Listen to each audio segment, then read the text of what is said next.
What's going on, everybody? Today I'm going to show you how to install new windshield wipers on a 5th gen Toyota 4Runner. The only thing you're going to need for this job is the wiper blades themselves. It's going to be a 24-inch on the driver's side and a 20-inch on the passenger side. And I'll leave a link for these in the description below. First, starting on the driver's side, you're going to lift up the wiper blade arm.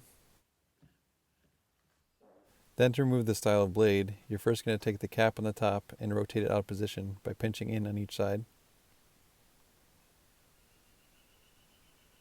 Then underneath there's a small tab located back behind here. You press on that and push the wiper blade itself down towards the vehicle.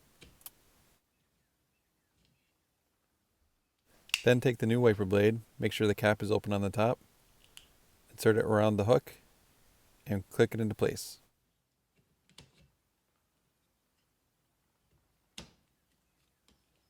Then snap the cap into place. You can then rest your windshield wiper back under the windshield. Now on the passenger side, it's the exact same procedure.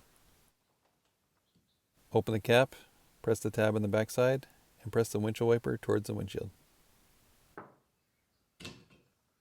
Then the new one, open the cap, bring it around the hook, snap it into place.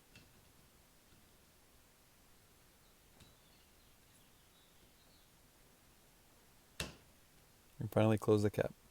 Alright guys, thank you so much for watching. If you found this video helpful, please give it a thumbs up. Also check out all my other 4Runner and other maintenance videos, and we'll see you in the next one.